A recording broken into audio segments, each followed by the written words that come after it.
Everyone, so this is going to be going through question 4 of the fall 2016 final. And so this question is going to cover sorting. Specifically, it tells you that below you will find intermediate steps in performing various sorting algorithms on the same input list. The steps do not necessarily represent consecutive steps in the algorithm. That is, many steps are missing, but they are in the correct sequence. So for each of them, select the algorithm it illustrates from among the following choices: insertion sort, selection sort, merge sort, quick sort, where the first element of the sequence is the pivot, heap sort, LSD radix sort, or MSD radix sort. And so the question gives you the same input list for each of the parts, and it'll ask you to decide which of the sorts it represents, given a series of intermediate steps. But before looking at the first part, let's really quickly just go through each of the sorting algorithms and see if we can find any defining characteristics that might help us identify which sort is represented by each of the steps. And so in this case, we'll go through each of these. It's not going to be very comprehensive. So if you're still a bit shaky on some of the sorts, I'd highly recommend going back to lectures or slides and reviewing those concepts first before looking at the rest of the video. But the first sort we're going to look at is insertion sort. Right, so insertion sort works by repeatedly inserting the next unsorted element into the correct position. And so let's say at this point, you're in the middle of insertion sort, and so far you've inserted 3, 4, 7 in the correct position. Right, what would the next step of insertion sort look like? We take the next unsorted element, right, in this case 2, and place it in the correct position relative to the rest of the sorted region. Well, 2 is less than 3, so we want to place it right here. And so that would be the next step of our insertion sort. In this case, you'll notice that we have a sorted region that's growing from left to right as we insert more elements into it. This sorted region is going to consist of the first k elements of the original array as well. And so some defining characteristics we can look for are exactly this sorted region, as well as this operation where we're taking the next unsorted element and placing it into the correct spot. Next up, we have selection sort. So selection sort is going to be repeatedly selecting the next smallest element in the unsorted array and placing it at the end of the sorted region. Okay, so once again, we have a sorted region. In this case, let's say our sorted region contains 1, 2, and 3, and we're in the middle of selection sort. So what would the next operation be? Right, we take 4, which is the next smallest element in the unsorted region, and we're going to place it at the very end of the sorted region. And so once again, you can see that our sorted region now has 4 elements instead of 3, and it's growing from left to right. One way to distinguish between insertion sort and selection sort, because they both have this characteristic of a growing sorted region from left to right, is that the sorted region in selection sort is going to consist of the smallest k elements of the original array, not the first k. Okay. And so in this case, because we're repeatedly selecting the next smallest element, our sorted region will contain the smallest elements that have been sorted so far. Next up, we have merge sort, right? So merge sort is going to be containing 2 parts. First is dividing, where we're splitting subarrays into halves repeatedly until we hit the base case. And then after that, we'll start merging these sorted subsequences into larger sorted subsequences. And so in this case, usually you'll be able to identify merge sort by looking for this merge step, where we're taking initially small sorted subsequences, like for example, these size 1 arrays, and merging them into a larger sorted subsequence. Later stages in our merge operations, we'll take these larger sorted subsequences and merge them into even larger sorted subsequences.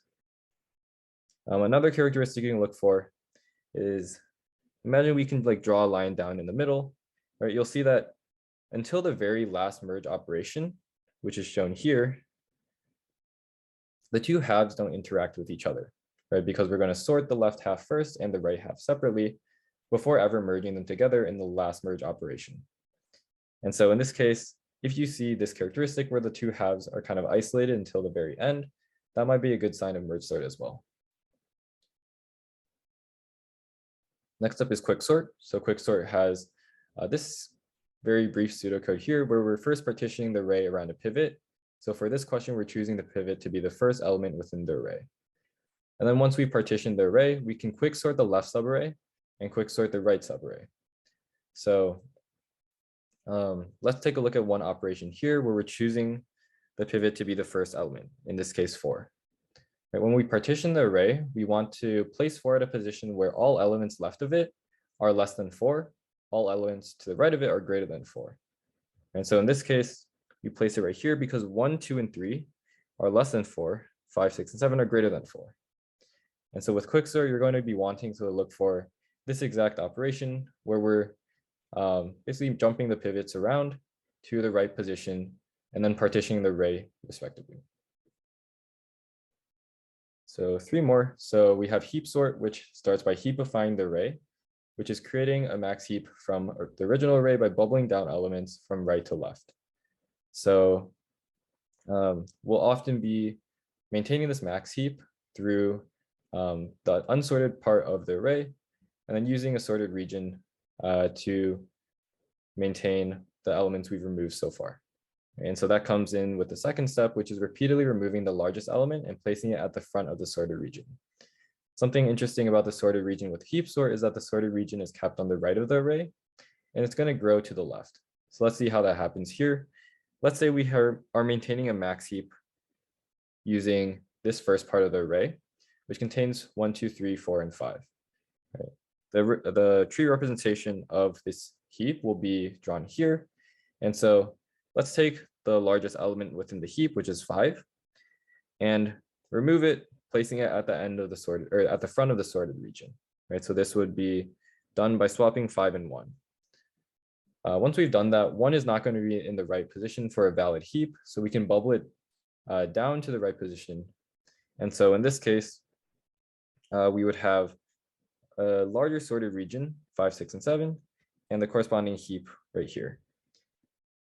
And so I briefly mentioned this before, but the sorted region is kind of weird with a heap sort in that it grows from the right to the left and contains the largest elements that have been sorted thus far. And so that's one identifying characteristic we can look for, and the other being that the rest of the array maintains a heap. And so last up, we have our 2 radix sorts. Our 2 radix sorts involve sorting digit by digit. And so for the LSD case, we're going to be sorting from the rightmost digit to the leftmost digit. And for the MSD case, we're going to be sorting from the leftmost digit to the rightmost digit. And so for example, with LSD radix sort, we might sort by the 1s digit, then the 10s digit, then the 100s digit in this case. For the MSD radix sort, we would go in the opposite direction, starting from the 100s, then the 10s, then to the 1s. And so usually the characteristic to look for our radix sorts are exactly based on the definition, right? We want to sort digit by digit, and if it's rightmost to leftmost, then it's going to be an LSD radix sort. If it's leftmost to rightmost, then it's going to be an MSD radix sort. With that, now let's start looking at some of these parts. For this first part here, we're given this input list and these intermediate steps. And so just looking at the first intermediate step, something you might have noticed is that these digits here on the very right are in sorted order. And so this should be an indicator of LSD radix sort. Well, let's verify that, right? What would be the next step of LSD radix sort? We'd expect that our sort is going to be now sorting on the 10s digit or the next least significant digit, right? And so in this case, highlighting all of these, you should see that the 10s digit is now being sorted in order. And something good to check is that our sort is also stable, right? So stable means that for any step of this sort, if 2 elements are considered equivalent, for example, if we're sorting by the 10s digit, this means that the 10s digit are all equivalent to each other, then they appear in the same order in the result as they did in the input, right? So for example, let's take a look at all of these elements here, which have the same 10s digit, which is 9, right? So this should appear in the same order as they did in the input array. So you'll see that 3291 appears here, 192 appears here, 4392 appears here, and 594 appears there. And you'll see that they're in the same order. And so this is a valid way of performing an LSD radix sort. But let's just verify this last step to make sure. And we'll see that now we would expect it to be sorting on the 100s digit. And highlighting all of those, you'll see that that's exactly the case. And so now that we looked at all of these digits, they go from right to left. And so I think we can confidently say this is going to be an LSD radix sort.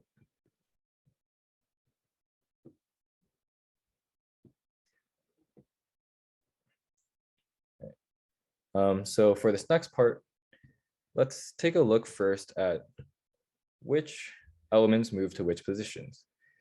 So first, we have our input list, which starts with a 1, 4, 2, 9, and 1, 4, 2, 9 moves somewhere close to the middle right here.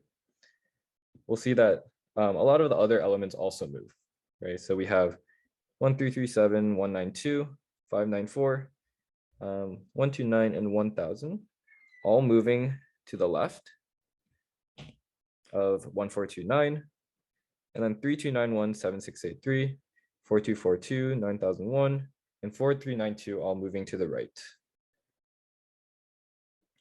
Something to notice is that within the elements to the left, right, highlighted in green, all of these elements are less than 1, 4, 2, 9. On the other hand, all elements to the right, which are highlighted in purple, end up being greater than 1, 4, 2, 9. So this should immediately remind you of the partition step of quicksort, where we're taking the pivot to be the first element within the array, and then partitioning based on that element. But let's verify that it's actually quicksort by looking at what the next step would be. Right, we just performed this step, and so the next step would be recursively calling quicksort on the left subarray. Right, so the left subarray is right here, and so we'd want to quicksort based on that. So if we quicksort, right, we first partition this left subarray around the pivot. So the pivot would be 1337. And so how do we partition based on that? Let's highlight this partition or this pivot in blue. And we'll see that every single element in the left subarray that is not 1337 is less than 1337. And so partitioning will place every element to the left of 1337. And so the next intermediate step kind of agrees with the fact that this is quicksort. And so now let's double check with the last intermediate step. And so what would the next intermediate step probably be, right? I think a common mistake here might be that you'd expect it to go and quicksort the right subarray, right? But remember that with quicksort, we recursively call quicksort on the left subarray first, and then quicksort the right subarray. And so the way the recursion works in this case is that we don't ever start quicksorting the right subarray until we fully sorted the left subarray, right? Because we're always making a recursive call on the left subarray before ever moving to the right subarray. And so in this case, our next operation won't be sorting anything over here. In fact, we actually never touch it in any of these intermediate steps. Instead, we're going to be partitioning based on this left subarray here. And so we choose the pivot to be the first element, which is 192. And we see that the next intermediate step correctly partitions based on that pivot. And so with that, it's very likely that this is going to be a quicksort.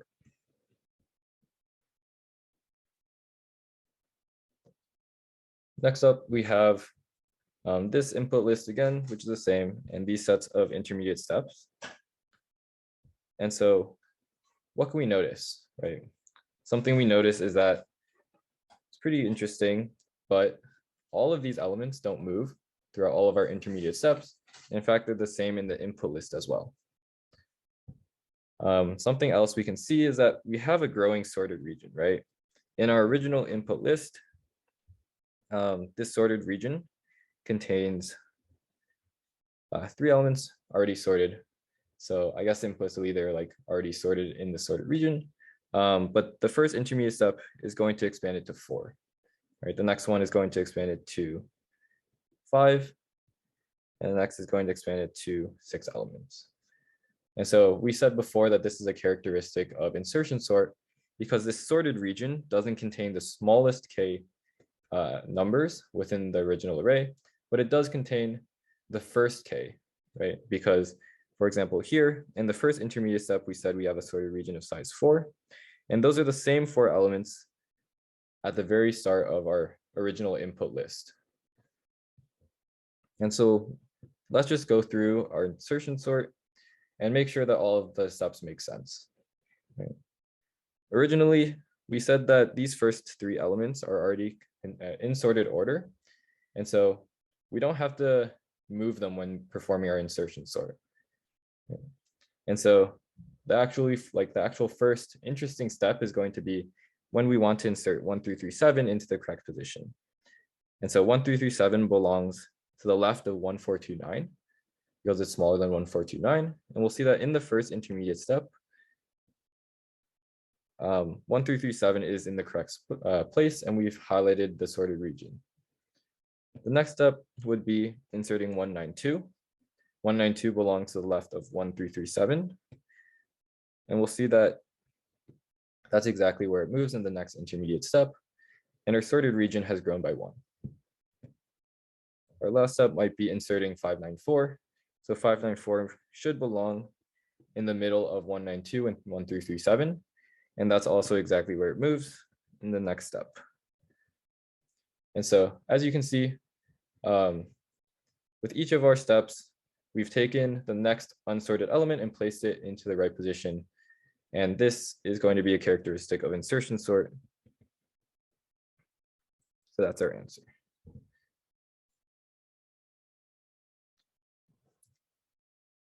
So now let's go to the last part with part D. And the first thing I noticed that seems pretty interesting to me, at least, with this first intermediate step is that a lot of the smaller elements in the array end up near the right, while a lot of the larger elements end up to the left. And that seems kind of counterintuitive, right? Because with a sort, you'd want smaller elements to the left, larger elements to the right. Something else to notice is that it seems like we're sorting kind of from the right side to the left side. Right? We see we have like a 9001 here, and the sorted region seems to be growing from right to left. And so we have one sort that does fit both of these observations, which is heap sort. Right? Because in heap sort, we want to maintain a max heap. And in a max heap, we'd want larger elements closer to the root and smaller elements closer to the bottom. Right? And when considering the array representation of a heap, that's exactly what it would look like, where smaller elements are near the right, larger elements are near the left. Right? We also saw from kind of the introduction that we have a sorted region that grows from right to left in a heap sort, which is a pretty defining characteristic. And so now let's verify that this is actually the case using some of our intermediate steps. Okay, so I converted our input list into the tree representation. And so now let's perform the first step of heap sort, which is heapify. And at some point, hopefully we're going to match our tree representation to this first intermediate step. And so what happens in the heapify stage, we're going to go from the right to the left and then bubble down when necessary. Right? And so all of these elements here, 1129, 4392, 9001, 4242, and 594 are already at the bottom. And so they can't bubble down any further. 192, on the other hand, can bubble down. And in fact, it should by swapping with the 1000.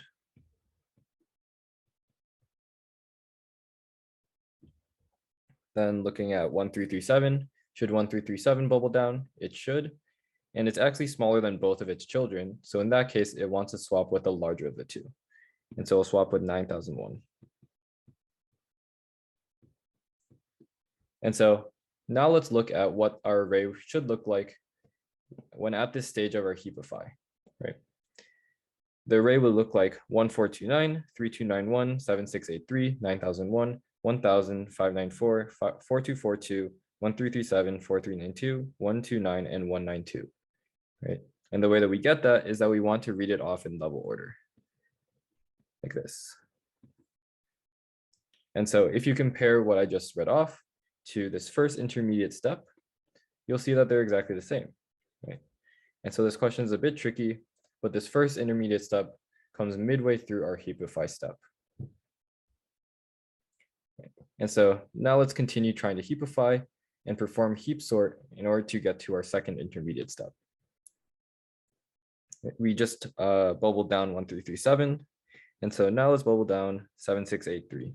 Well, 7683 is bigger than both of its children, so it should stay in place. Now looking at 3291, 3291 is bigger or is smaller than 9001. And so those two should swap.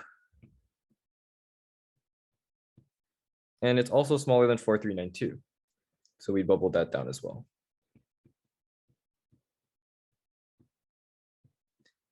And the last thing we have to bubble down is 1429, which is smaller than both of its children. So we swap it with the larger of the two. 1429 is now smaller than 4392. So we'd want to bubble it down further. And it's smaller than 3291. So we bubble it down even further.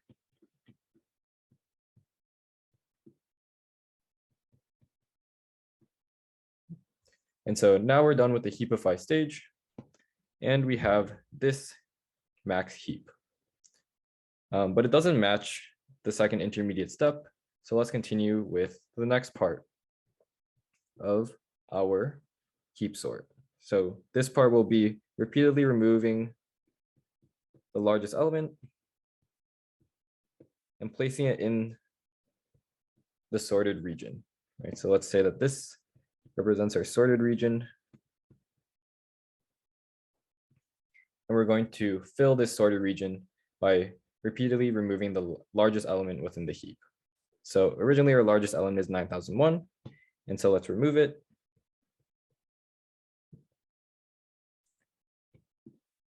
And we know that usually we're going to swap it with the last element in the heap.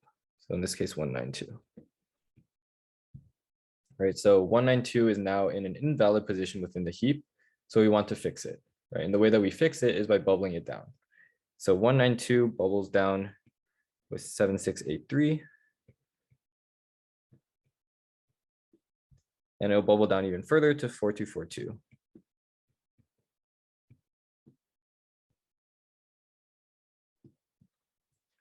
And so now let's take a look at what our heap or our array would look like at this point in heap sort.